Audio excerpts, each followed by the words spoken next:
আসসালামু আলাইকুম রহমতুল্লাহ। ওয়ালাইকুম আসসালাম রহমতুল্লাহ বরকাত। বলেন, কোথা থেকে বলছেন? শাকিব, আমি বাংলাদেশ থেকে বলছি। আমার প্রশ্ন। প্রশ্নটা হলো যে আমার আব্বা হচ্ছে বিয়ে পড়ায়, মানে সরকারি জি। রেজিস্ট্রার সহকারী। জি।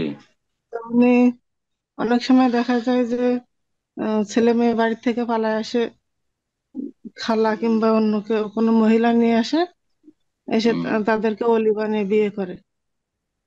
না, এখানে এটা হারাম, জায়েজ জায়েজ কি? না। হারাম। লাগানে কাহিলে বলেন, যদি উনি জানতে পারেন যে এখানে ওলি নেই, কেউ যদি সেখানে মিথ্যা কথা বলে যে ইনি ওলি, একজনকে বানিয়ে নিয়ে চলে আসলো কোনো পুরুষ, সাবালক পুরুষ। প্রথম কথা, মহিলা ওলি হইতে পারে না, কোনো মহিলা ওলি না। মেয়ের মাও ওলি না। বুঝা গেছে না? মেয়ের দাদি ওলি না। জি। তো মেয়ের যেটা বোনও বলি না, কেউ বলি না।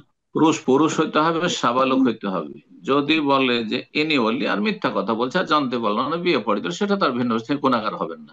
কিন্তু উনি জানছেন যে এখানে অলি নেই, মেয়ে উধাও হয়ে পালিয়ে চলে এসছে, আর কোন একজনকে নিয়ে এসে অলি বানিয়ে দিল, অথবা তার মেয়ের খালা নিয়ে এসছে, আচ্ছা মেয়েটার বিয়ে পড়িয়ে দেন, যখন চলে এসছে পালিয়ে। না, হারাম, বিয়ে জায়েজ হবে না, এরকম বিয়ে পড়ানো জায়েজ না কোনো কাজের জন্য। কেয়ামতে হাসর মাঠে জবাব দিতে হবে, কাবিরা গুনাহ। জেনা আর ব্যভিচারের ওনার জন্য রাস্তা খুলে দেবে। ওনার যে ইনকাম, এটা তো হারাম হচ্ছে না, নাকি? যদি এমনটা করে তো যতটা অংশ এরকম হারাম থাকবে, মানে পালিয়ে আসা মেয়েদের বিনা বলিতে বিয়ে পড়ে, ততটা রুজি হারাম। ততটা রুজি অবশ্যই হারাম, এবং সেই গুণাগুলিতে শরীক, সে গুণাতে সহযোগী সে। জি।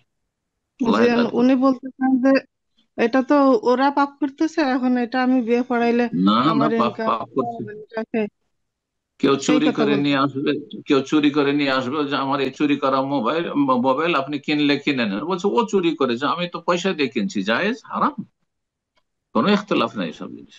জেনার কাজে সহযোগিতা, জেনা জঘন্য, চুরির চাইতে জঘন্য পাপ। জি।